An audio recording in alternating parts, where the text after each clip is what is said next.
I've already pissed off the Zelda community by having the nerve, the gall, the absolute audacity to say that Breath of the Wild could use some improvements. So let me fill the hearts of Kingdom Hearts fans with darkness as well.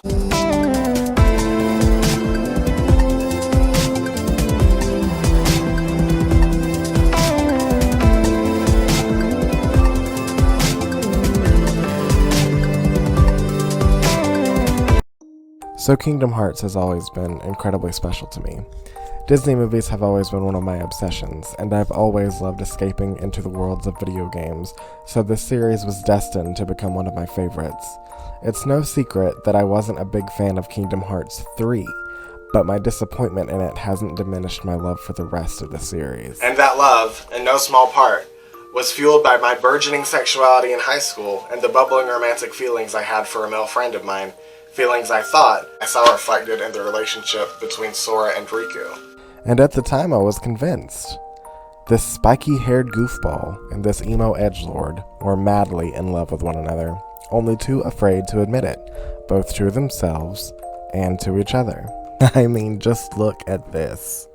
If this isn't a metaphor for gay panic, I don't know what the fuck is. Riku is beckoning Sora, but Sora is absolutely terrified. He wants it, but he's drowning in his own emotions. An undertow of the attraction that he can't control or even diminish is pulling him out to sea, out to the unknown.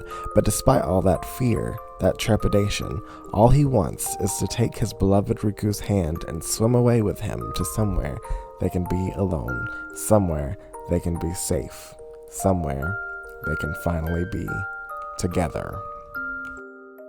I'd be lying if I said I hadn't had strange dreams like this when I was on the cusp of realizing my sexuality. Even Sora's words at the beginning of the first game's opening are familiar to a young queer person.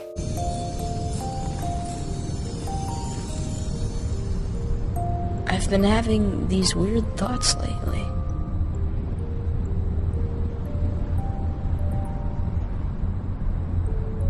Like, is any of this for real? Or not? Am I really gay? Do I really feel this?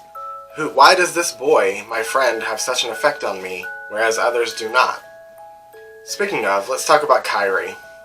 I love Kairi. I really do. She's a great friend to both Sora and Riku. But if I'm going to be honest with you guys and myself, I have to say this. I have never seen any realistic romance between her and either of them. Whereas, to me at least, the feelings between the boys is palpable. It traverses the series, and their innocent desire for one another is a common theme throughout the narrative. I mean, just take a look at this! Sora! You wanted one, didn't you?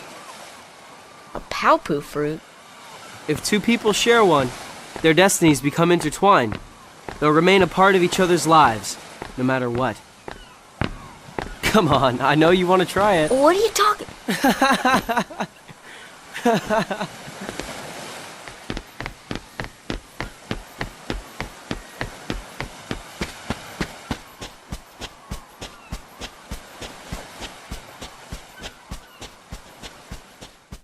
That is flirting! That was flirting! Fuck! The closest thing Kairi ever came to flirting with Sora is this awkward scene on the pier.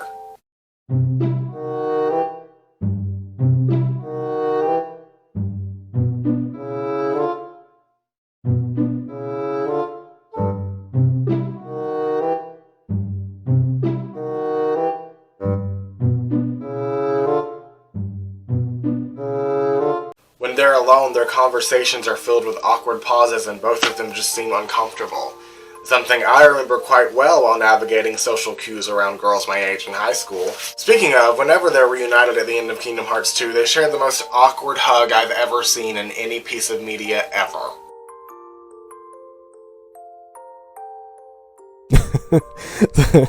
Sora's like, ugh, I'm still in the closet. Now I have to pretend that I'm in love with this girl. Ugh. Whereas when he reunites with Riku a few minutes later...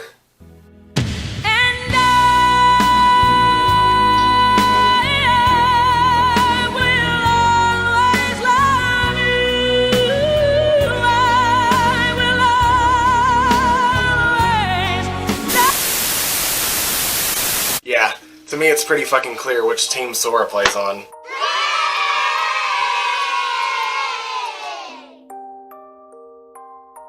Okay, I'm not here to shit on Sokai shippers. That is not what this video is about. I respect you guys, I really do. Even if I can't see what you guys see. No matter how hard I've tried. And fuck, I've tried. The point I'm trying to make here is that to me, at the time, a young closeted gay boy in high school, Kingdom Hearts was one of the queerest things I had in my life. It was a sanctuary away from a house that was so filled with blatant homophobia, because it wasn't obvious. The romance Riku and Sora share is mostly subtext, body language, wondering eyes, and soft smiles, exactly like the love shared between two closeted high school boys in a small southern town. So to someone like me, that subtext was like a neon sign in the back of a smoky club. But I know the queerbaiting of Disney.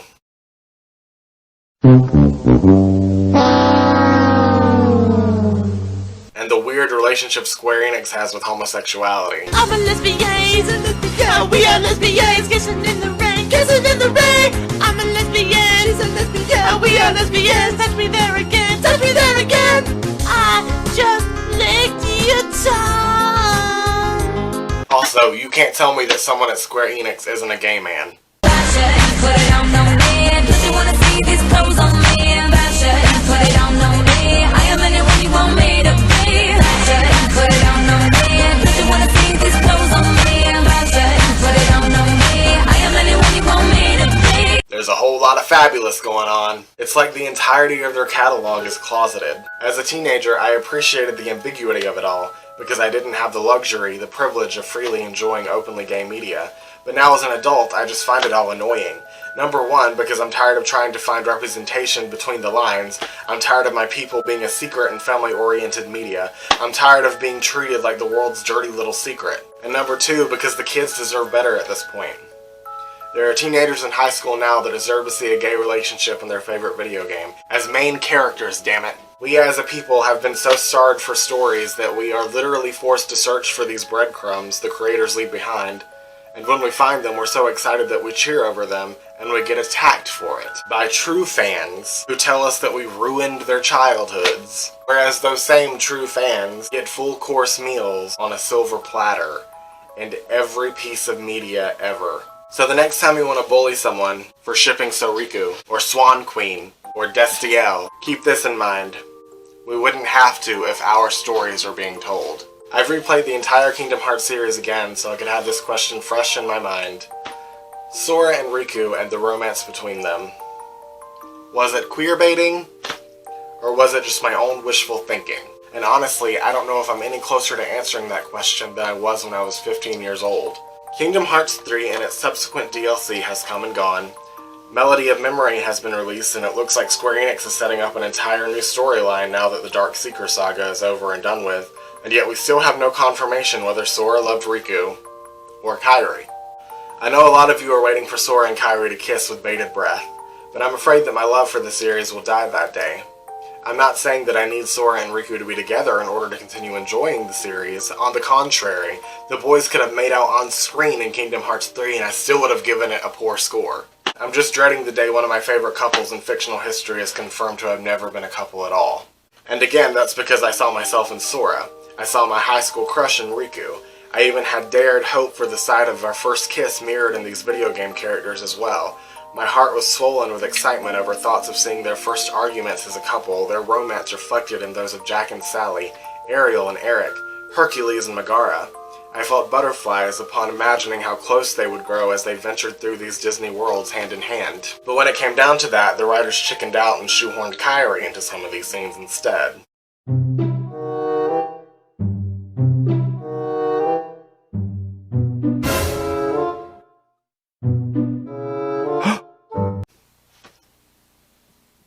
Queerbaiting in itself is a tactic used by storytellers, probably since the beginning of time.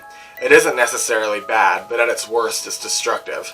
In essence, it gives queer fans so much hope, a reason to tune in to next week's episode, a reason to buy the Game Boy Advance sequel to a PlayStation 2 game, a reason to put their butt in a seat in a theater, only to eventually drop them like a rock once everything is revealed. It's painful, really. It's manipulative. That's why I prefer the ambiguous route to outright straight-washing. If a company simply can't be out and proud about its characters, then simply give us hints and end the narrative. I'll use The Legend of Korra as an example here. Okay, maybe I just wanted an excuse to talk about this absolutely beautiful, breathtaking series. I think I might even like it more than Avatar: The Last Airbender. It's a beautiful tale, one that I find incredibly captivating, and it's sweetened by a queer love story at the end that remains completely ambiguous. I caught on to it right away when it aired, and when I told my straight friends my thoughts on it, they called me crazy. They said I was looking for something that would never be there, that I was wasting my time and energy. They said that if I wanted a lesbian story, that I should write one of my own, because something like that is far too inappropriate for a quote-unquote kids show. And then what happened? I was proven right. That's simple, short and sweet. It can be done. Would I prefer a kiss, a proclamation of love? Of course I would.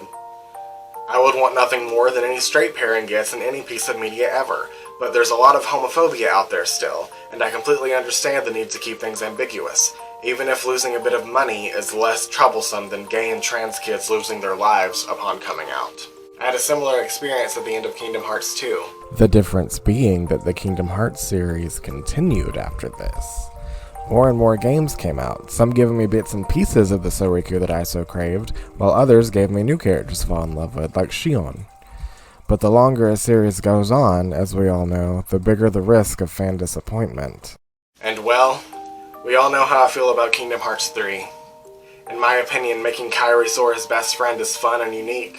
Showing a legit romance between two boys in a Disney video game would do wonders for the world, not only for representation, but for the normalization of young gay love, something that is just as normal as straight love, just demonized as being inherently more sexual for some weird reason. Seriously, for people that claim to hate us, you sure do love thinking about us having sex. Stop looking at me, you're making me uncomfortable. But in all honesty, none of that matters. The creators of Kingdom Hearts will only listen to themselves. They will only write what they want to write, only allowing the influence of what they think will sell, and I can't expect much more than that.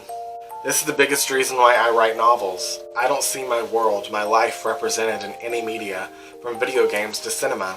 Even gay media sometimes has this weird filter on it that just seems wrong. Like whoever wrote it was on the outside looking in. You can tell they meant well, but it still just feels like I'm looking at a caricature. In my opinion, Sora and Riku make a much more believable gay couple than some of the most popular ones in media today. And they have magic and pal around with literal cartoon characters. And while the world is catching up to us, I'm afraid of how long it will take for me to see an epic fantasy video game with a gay main character and a blatantly gay love story, magic and all.